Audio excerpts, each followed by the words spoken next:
asalaamaaleykum ñu ngi leen di nuyu bu baax di leen ziar di leen béggee bu baax a baax comme on a l'habitude de le faire ñu wax sur ce qui concerne l'actualité politique sénégalaise ñu wax suñu xalaat ci dialogue bi nga xam ne amoon na démb 28 mai 2025 mu nekkoon dialogue politique waaye gis nañ fa toutes les forces vives de la nation mu nekk nag loo xamante ni lu am solo la parce que yàlla dafa wax ci alxuraanu karim mu ne wa shaawiruhum fil amri fa iza azamta fa tawakkal ala allahi mu ne da leen diisoo ci mbir yi waaw su ngeen demee nag ba pare ngeen tënk delloo lépp ci yàlla mu nekk loo xam ne lu am solo la démb gis nañ fa ñu bari ñoo xam ne maanaam dañoo bokkoon sax si ñu doon xeex régime bi toog fi donc loolu mooy njëriñu dialogue bi waaye ça ne veut pas dire que ne dañ fa dajee pour deal wala pour def ay compromission ngir ay lu jëm ci wàllu reddition des comptes bi ñu daal di koy dakkal wala li nga xam ne dañ ko war a def mu nekk njëriñu Sénégal yépp ñuy deal ci ndoddu Sénégalais yi parce que dañoo gis Mbaye Pekh ci ay kàddoom muy insinuer lu mel noonu président jéggaleel lépp lu jëm ci xaalisu réew muñ sàcc loolu du président moo koy jéggale moo koy jëlale dañ ko war a teg ci yoon li mu sàcc mu delloo ko su laajee dem kaso mu dem kaso on ne badine pas avec l'argent du contribuable on ne doit pas badiner avec l'argent du contribuable dégg nañ tamit Khalifa Sall mu ne nañu juboo boobu nag xawma ci fan la ko teg waaye bu eboo ñu génnee ci wàllu reddition des comptes ak ñi nga xam ne dañuy jalgati yoon ay 2 poids 2 mesures yooyu moom nañ ko jël tegee fële dégg nañ Amadou Ba tamit mu wax ci wàllu ay emprisonnement yu fi am yépp ñu ci ëpp ñooñu dañoo sàcc xaalisu Sénégalais yi ñu épinglé leen ay corps de contrôle ñu leen épinglé justice di def liggéeyam comme ni mu ko war a defee mais du benn règlement de compte boo xoolee dialogue bi forme bi ak fond bi dafa am différence ak bu Macky Sall wa parce que Macky Sall bësam mu ngi ko doon defee présidence de la République déjà palais lu ñëpp bokk la dañ la fa teg yow pour benn moment rek maanaam locataire nga fa quoi bañ na ko ba am na ñoo xam ne sax locataire du palais la ñuy wax du palais présidentiel maanaam yow nekk bi nga fay nekk c'est pas éternel donte Macky Sall bëggoon na ko waaye mënul nekk Sénégal yi dañoo bañ bëggoon na éterniser au pouvoir palais dafa am ay ndaje yu ñu fa war a def ak yu ñu fa warta def Macky Sall bi mu nekkee président de la République comme moom nit ñi dañ ko doon jay di ko taggal ay maamam muy ngand lu dem ba jàpp ne buur la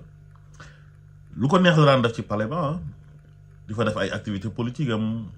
di fa recevoir ay mbër ñuy bàkku ci kanamam di fecci di ko wan ne ko yow lañu àndal dialogue bi fa la ko doon organiser toog ci digg bi ku wax mu tontu la di joxe parole yi di wax nu mu ko neexee di manquer de respect naan ay 3e mandat bi da ngeen ma koy ñaan rek ma may leen ko foofu la ko doon waxee ci dialogue bi naan ku gedd sa yaaye aye waaye li mu fàtte woon mooy bu yàkkee may la xooñ bi boobu nag Ousmane Sonko la doon sànni xeer di ko gaaruwaale kon dialogue loolu taxu ko jóg dialogue da ngay dialoguer pour régler ay problème pour boole waaw concertation lañ koy tuddee ci tubaab dem dajale ay nitam ngir xeex benn nit di Ousmane Sonko écarté ko génnee ko dugal ñeneen ñoo xam ne Ousmane Sonko lañ doon àndal di diviser pour mieux régner di tàngal xol di defante waaye dialogue démb bi différence bi mooy président de la République bi mu ñëwee comme moom mooy le chef suprême des armées moom mooy le président de la République moom la Sénégalais yi tànn wóolu ko moom lañ tegal benn chaise mu toog dend ak ministre de l'intérieur dend ak ki nga xam ne mooy Cheikh Gueye bi nga xam ne moom lañ dénk organisation dialogue bi mu nekk loo xamante ni lu am solo la te gis nañ ne président benn yoon rek la wax lu muy wax xalaatam comme tout le monde wax ne bu ñu jubooyee ci li nga xamante ni tënk nañ ko ci dialogue bi yépp moom dina ko appliquer am na nag ñoo xam ne ñoo doon ànd ak Macky Sall démb nekk ses fidèles compagnons ñoo xam ne teewoon nañ fa te gis nañ ne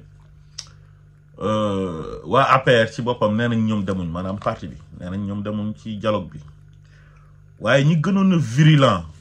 ci xeex bi ñu doon xeex Ousmane Sonko doon ko tuumaal doon ko saaga doon ko xas doon gis Macky Sall muy teg Ousmane Sonko injustice ñu ànd ci am ñoo xam ne ñoom dañ cee noppi woon ñoom waxuñ dénoncé wuñ dara parce que boobu ñu ngi ànd ak Macky Sall ñu ngi amoon ay avantages ak ay privilèges ci Macky Sall ñu ngi doon am yaakaar tamit ne ñoom dinañ continuer di fi nekk maanaam bu Macky Sall bëggee def 3e mandat sax dinañ ko jàppale te amoon nañ yaakaar ne Macky Sall dina forcer ba jàll su ko defee Macky du am dara lu mu leen meree ñoom ñu continuer occuper seen ay poste moo xam poste ministériel la moo xam ñu def la ci liste yi surtout liste nationale bi nga nekk député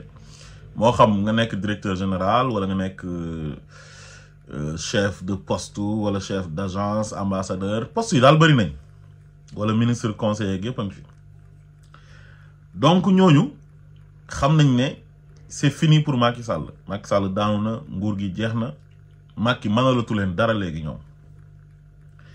ñu ci bëri de démb ñëw nañ dialogue bii nii dafa war a nekk dialogue boo xam ne buñ ci génnee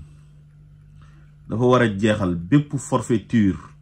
bu daan am nga xam ne da ngay nekk président de la république jàpp na yow tu détiens tous les pouvoirs di utiliser pouvoir boobu noonu di ci xeex sa ay adversaire politique di jalgati constitution bi di jalgati loi yi di jalgati droit doomi aadama yi seen àq ak seen yelleef te Macky Sall moo ci gën a ëppal ci ñu fi jaar ñëpp nekk président de la république benn mooy képp koo xam ne da nga war a nekk candidat critères yëpp dajee ci yow pour nga nekk candidat waruñ laa xeex parce que dañ la ragal ne yow boo demee mën nga gagner élection yi moo xam type d'élection bu mu mënti doon loolu dafa war a jeex kenn waratul a jël justice di ko utiliser contre ay adversaires politiques pour éliminer ko te loolu la Macky Sall daan def bokk na ci lu tax dëkk bi tàkk képp koo xam ne dangaa war a voter am droit wu voter te am 18 ans mais kooku jarul ngay dem di rang ci ay commission nga xam ne pour nga bindu rek di nga daw Safa wa Marwa boo bindoo ba pare pour nga jot sa carte électeur doo ci mën a jot parce que président ba ma ngay calculer mais gox bële wala diwaan bële ñi fa nekk diw lañ àndal su ma leen joxee seen ay carte mën nañ ma bañ a voter non non non non warul demee noonu nit ki dafa am àq ak yelleefam am droit voter ku ko neex moo xam favorable nga ci benn région wala benn département wala benn quartier wala benn village moo xam favorable oo fa jox leen seen ay carte te carte yi acquisition bi dafa war a yomb tey jii boo amee 18 ans automatiquement tu dois être électeur yow jël sa carte d'identité dem ci préfecture ba rek ñu defaral la sa carte ci tàng-tàng bi moo xam année électorale la moo xam du année électorale mais yow am nga 18 ans rek yow tu dois avoir ta carte d'électeur di fal di folli te nag dafa war a yomb warul nekk lu jafe comme ni ngay demee defar sa carte d'identité wala li ngay demee defar sa passeport da ngay dem ne carte d'électeur laa bëgg ñu defaral la ko police sax mën nañ leen jox ñuy defar ay carte électeur mën nañ ko jox préfecture mën nañ ko jox ñeneen ak ñeneen ñu koy defar moo xam daal ni ñu koy organiser ni ñu koy waxtaanee ba juboo ci yooyu yëpp jar nañ ko xoolaat ñu xoolaat mode d'élection yi comme liste nationale bi am na ñoo xam ne ñu ngi ciy waax xam nga naan dañ ko war a dindi parce que dafa yomb mooy majorité bi ak proportionnel bi yooyu yëpp lu jar a xoolaat la même ba ci élection locale yi am na luñ ci soppi léegi suffrage direct la loolu baax na suñ ko waree xoolaat am yeneen ñu ci war a améliorer ñu améliorer ko waaye lépp daal na tënku ci li nga xam ne moom moo doon indi ay tension politique di indi ay xeex ba ay nit di ci dee loolu ñu sóoraale ko ba pare respecter le calendrier électoral su fekkee élection dafa war a am nu mu manti demee muy taw muy naaj nañu voter su nekkul lu dul cas de force majeure comme am benn pandémie bu am wala benn épidémie bu graaw boo xam ne suñ si tëggee élection yi du ñu arrangé wala yàlla tere cas de force majeure daal boo xam ne daal moo xam boo xam ne daal daf ñuy teree voter daf ñuy tere tenir ay élection su boobaa mën nañu waxtaan bu juboo ñu fomm élection yeeg yooyu waaye lu ko mooy président warul toog rek waaw ci bànneexu bakkanam jàpp ne moom réew mi comme ni Macky Sall defoon ne fomm naa élection yi ñetti nit dee ci tàng-tàng bi pour lan lépp ay calcul politique parce que maa ngi xeex Ousmane Sonko du ñëw nekk candidat su nekkee candidat daf may gagné man nekkuma candidat keneen du fi nekkee candidat ba yow sa propre parti sax pour nga tànn candidat sax problème la parce que bokkoo nga ne di nga xëpp suuf si cere ji donc loolu dafa war a jeex gis nga li ñuy daloon ci Macky Sall loolu yëpp dañ see war a jàngee ba nga xam ne loolu ça va jamais se reproduire dans ce pays parce que loolu rek mooy indi problème xoolal Ousmane Sonko lu ñu ko def ci élection présidentielle yi maanaam processus la boo gisoon muy ñëw nii nga xam ne kii dañ koy xeex pour mu bañ a nekk candidat si lañ créé seen dossier arme sexuelle ba Adji Sarr créé dossier Mame Mbaye Niang loolu yëpp yaa ngi gis ne mu ngi ñëw ñoom ñëpp seen objectif mooy Ousmane Sonko du nekk candidat nga gis ay nit yoo xam ne dañuy xam ba taal di dem ci plateau télévisé yi naan Ousmane Sonko warul nekk candidat lu tax Ousmane Sonko warul nekk candidat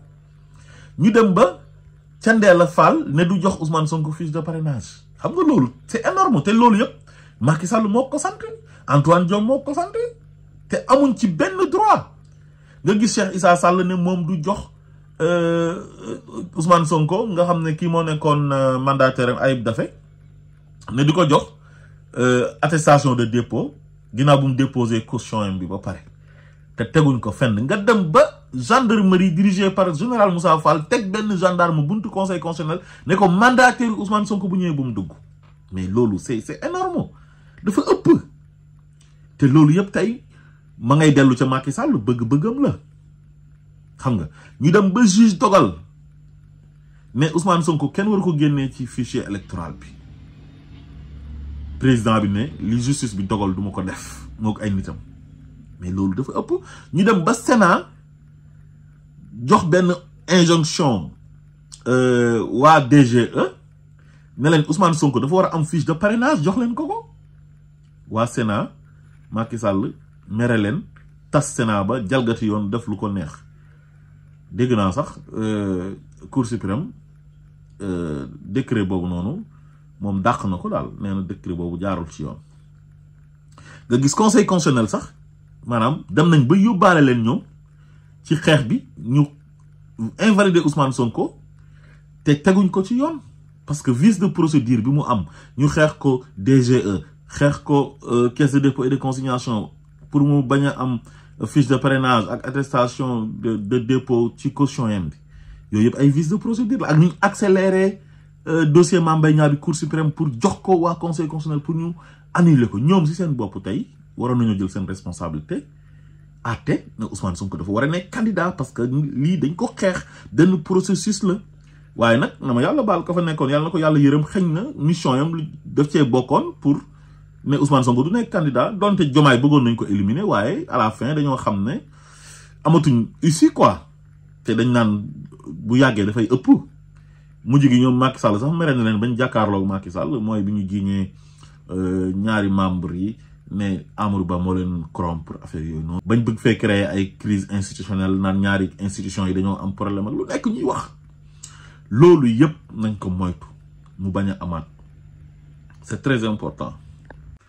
Moustapha Niasse nekkoon allié wu Macky Sall bokkoon ci Benno Bokk Yaakaar bi nekkoon président de l'Assemblée nationale 2 fois moom it teewoon na gis ngeen ne moom lépp loo xam ne Macky Sall da ko daan def da ko daan légitimer donte mag la woon waroon na nekk koo xam ne dafay alerter di bu gisee loo xam ne baaxul mu ne lii kat d'accorduma ci waaye gis nañ ne Macky Sall mu ngi woon ci ay dérive yu ngand di def lu ko neex di tuumaal ay nit di leen tëj kaso di yàq deru nit ñi di leen toroxal dëkk bi tàkk fi ci ay mbiru Adji Sarr te man dama jàpp ne Moustapha Niasse loolu waru ci woon a d'accord lu mu métti waroon na wax Macky Sall dëgg donte dafay tàggoog Macky Sall parce que ba muy politique di nekk directeur cabinet Senghor boobu Macky Sall bu juddoo tamit boobu xale la woon xëy na sax boobu duggagul école Aminata Mbengue Ndiaye pareil ñoom waroon nañoo tirer la sonnette d'alarme bu yàgg ba nga xam ne li dal Macky Sall ba Sénégal tàkk ay nit dee loolu ko noonu du am parce que mag tamit loolu lay jëriñ waaye ñoom dañoo nekkoon ay alliés yoo xam ne xëy na li leen booleeg Macky Sall mooy affaire poste waaw parce que dañoo bëgg nguur waaw ñu jox la ay institution nga koy gérer di am salaire bu baax xam nga di am caisse noire boo xam ne ci ngay lijjanti sa ay mbiru politique ak yooyu nit ki dala koy jox rek nga ne ko voilà léegi lépp loo def baax na. defe naa ne nag loolu war nañ ci jàng ñoom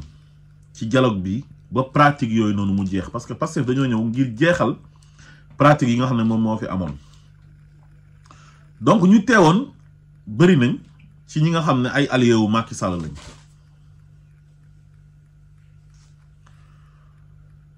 léegi Mbaye Pekh moom it teewoon na Mbaye Pekh moom nee na géwél la boo xam ne moom àndut ak kenn moom daal képp koo xam ne daal yaa ngi fi moom day ànd ak yow di la waxal lu baax di la defal lu baax donte waxoon na ne bés bu bàyyee Ablaye Wade képp kum dégmal war nga kaa daw terewul ànd nag Macky Sall après di ko taggal ay maamam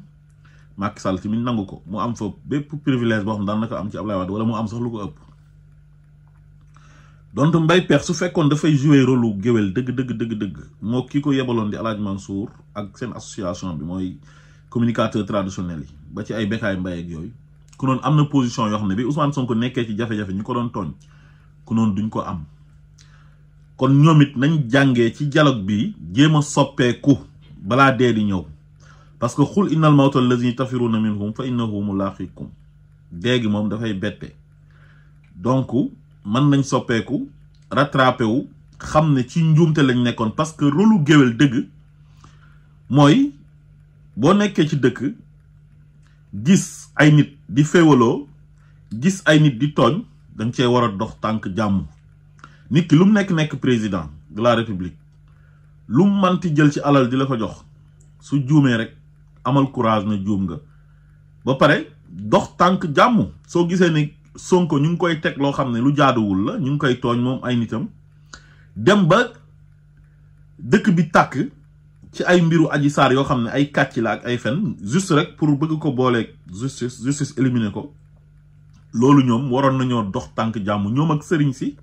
moo xam xalif généraux yi moo xam seen ay porte parole moo xam nit koo xam ne yow nit ku siiw nga ci Sénégal nekk kuñ jox ci respecté la moo xam woykat nga moo xam mbër nga ak loo manti doon moo xam nga nekk comme chef coutumier comme ay jaraaf ak ay ndey ji réew ak yooyu yëpp ñooñu ñëpp tey kenn ku ci nekk tey waroon nga jouer benn rôle bu crucial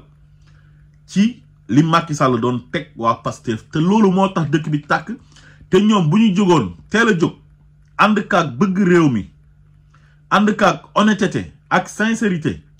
te bañ a faral Macky Sall parce que moom mooy njiitu réew mi parce que moo yore caisse noire bi mooy joxe ay enveloppe ak ay mallette te Sénégal rek intéressé leen ku noonu 86 morts yi am du am ku noonu Ousmane Sonko duñ ko tere mu nekk candidat te Sénégalais yi moom lañ bëggoon mu nekk candidat donc jaaduwul waa Sénégal majorité bi bëgg nit ne kii lañ bëgg a fal Macky Sall taxaw utiliser doole état jiñ ko jox xeex Ousmane Sonko ne ko doo nekk candidat yàlla rek moo def président Diomaye jàll te Ousmane Sonko moo gagné ba léegi parce que biñ ko xeexee ne ko doo dem dafa dugal candidature président Diomaye yàlla def ci sutura peuple sénégalais bi wan Ousmane Sonko ne ko yow lañ bëggoon a fal Macky Sall xeex na la kon koo ñu joxoñ ak nu manti doon ak ku manti doon kooku moom la ñuy fal loolu moo fal président Diomaye léegi nag yooyu yëpp bu fi amee ngeen seetaan ko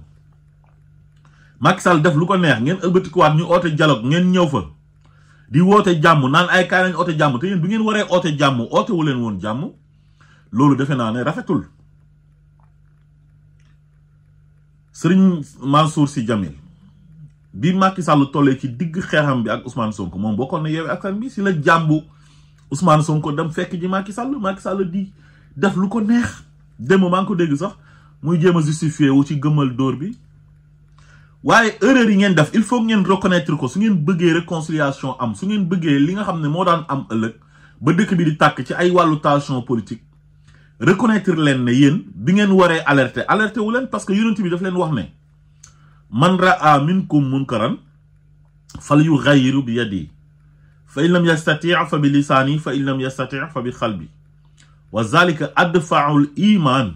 yonent bi loolu la leen sant rawatina ak yéen sëriñ si waaw mënu leen nekk ay sëriñ nag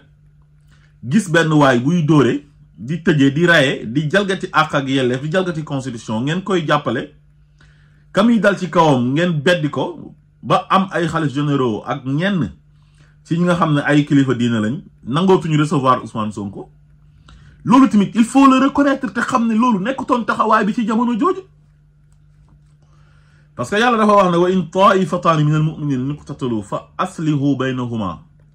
fa in bagat irdahuma ala al uxra donc ñaari kuréelu jullit buñ jotee defe naa ne li war sëriñ bi mooy mu dox seen diggante xool kan moo tooñ su ko biree ne Macky Sall moo tooñ malgré am na doole président la ak yëpp ñu am courage ànd ak Ousmane Sonko dal ci kaw Macky Sall ne ko yow yaa tooñ lu leen ci fekk ñu xam ne mooy loolu nit da ngay am courage du caagi nunu rek dañ lay wax da ngaa faral Ousmane Sonko waaye yàlla moo la sant loolu yow yàlla waxoon na yonent yàlla Daawuda ne ko yaa Daawudu inna ja'alnaaka xalifatun fil ardi faxkum bayna annaasi bil haqqi wala tattabi al hawa fa yudillika an sabilillah loolu lu leer la te yonent bi def ne al ulama warasatul anbiya léegi nag ku doon yonent nag da ngay def comme lu yonent ya daan def donte nag mënoo def ba mel ni yonent yi waaye da ngay topp ci seen tànk comme lu Baay Ñas wax ne iza saara xayru naasi surtout waraahu wa man xalla yowman fal masirul baid fu yonent bi teg tànkam rek moom fa lay teg tànkam donc kon li ngeen waroon def jamono jooj mooy li yàlla waxoon yonent yàlla Daawuda te mu wax ko sànq atteel dëgg ci diggante nit ñi te bañ a topp sa bànneexu bakkan dellu si sa yoonu yàlla parce que daf ko def xalifaam ci kaw suuf loolu la ko njëkk a wax donc loolu lu jar a bàyyi xel la suñu bëggee Sénégal neex suñu bëggee Sénégal jëm kanam nañ ñeme di waxante dëgg Aly Ngouille Ndiaye tey li mu doon kaas démb ci dialogue ba mais gis na ko Macky Sall doon ko def te moom kaasu ko woon ci jamono jooju lu tax mu xaar ba Macky Sall dem mu koy soog a kaas waroon na ko jaral mu kaas ko ci kanamu Macky Sall dàq ko dak ko war a jaral kon heure bii dina siggi su waxee ñëpp dinañ d'accord mais yéen ñemewu leen woon Macky Sall ba pare Macky Sall doon def lu ko neex ngeen ragal ko mu napp leen yéen ñëpp di leen wan ne ku ma fi fontoo dinaa la dàq te boo def doxloo ma créer le dossier boole la ak sama ay juge ñu tëj la ci kaso parce que Macky Sall dafa amoon ay juge am ay procureur am bu jotee ak yow rek dana la créer benn dossier tëj la ci kaso bi yàq sa àdduna donc ñoom soxor gi Macky Sall soxor moo taxoon ñu ragal ko mais ragal yëpp yàlla la Ousmane Sonko mu ngi nii doole ju Macky Sall amoon yëpp la jàkkaarloog moom affronté ko ne ko damay xeex ak yow damay rayante ak yow te pourtant Ousmane Sonko tooñul benn yoon Macky Sall moo ko doon tooñ mais dafa gëm yàlla am fit jàkkaarloog moom xeex ak moom teg ko ci dëgg yàlla ñëw uyu si ko jox ko ndam yàlla ne ko présidence gi jotagul pour nga nekk président yow jotagul waaye pour l'instant dama lay bàyyi yow nga fale da ngay njëkkee ci fale xam nga nit day falu ba pare soog a fale waaye yàlla dafa wax Ousmane Sonko ne ko yow da ngay fale léegi ba pare nga soog a ñëw falu moo tax gëm yàlla dafa baax te yéen li leen dal yëpp ñàkk gëm yàlla la nit da ngay jël sa courage su fekkee ne jot na il est temps nga jël ko amal fit jàkkaarloo ki nga war a jàkkaarloo ak ku manti doon yonent yàlla Moussa bi mu waree affronter Firawna daf ko affronter yàlla ne ko izhab ila Firawna innahu tagha bi mu ko booleeg Haaruna fekk moom moo ko wax ne ko rabbi sarax li sadri wa yassir li amri wahlul uqdatan min lisaani yafqahu qawli wa ja'ali waziran min ahli Haaruna aqi mais bi mission ba matee yàlla daf leen a wax ne leen izhaba ila Firawna innahu tagha fa qula lahu qawlan laynan la'allahum yatazakkaru aw yaxsha dem leen ci Firawna nit ku bew la dafay oote sax ne moom yàlla la waaye bu ngeen demee wax leen ak moom ci njëkk ak teraanga ci yar ndax lu mu mënti demee tamit kilifa la lu mu bon kilifa la mu dem affronter Firawna dal di renverser pouvoir am moo tax nit da ngay gëm yàlla wóolu yàlla xam ne nit mënalul moroomu doomi aadamaam dara Ousmane Sonko tey bu Macky Sall mënoon ci moom dara ak ñu doon jàppale Macky Sall ku noon Ousmane Sonko kenn waxatul ay waxam ku noon dee sax da koy def moo tax buñ koy fontoo man dama naan ñii dañoo yabaate quoi xamuñ seen bopp parce que waa ji lu mu ñemee fit bu mu am ba jàkkaaroog le tout puissant Macky Sall nga xam ne buy xeex ak yow lu mu jekku da la koy dóor dafay utiliser des armes non conventionnelles nga affronter ko soxor nekk ni ku soxor ku bon nga jàkkaaru moom ba yàlla may la ndam kon kooku ku xëy fontoo defe naa ne dangaa xamul sa bopp moo tax léegi daal li may wax mooy dialogue bi foofu laa koy jeexalee bu leen jàpp ne dañ fay ñëw naan ay diw dañuy arranger pour ñu génnee ko ci kaso bi ku sàcc xaalisu sénégalais yi kooku yow kaso nga mérité ak delloo xaalis bi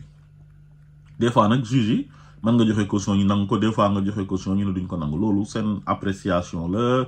seen prérogative la duñ ci dugg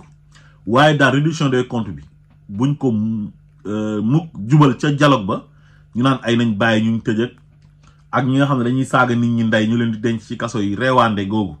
ñu naan dañuy arranger pour ñu bàyyi leen yoonu justice bi nekku ci def nañ assise de la justice à part te dinañ continuer xëy na di ko def mais dialogue bi dialogue politique la donte problème politique amuñ ko comme il l'a dit Ousmane Sonko mais dañuy prévenir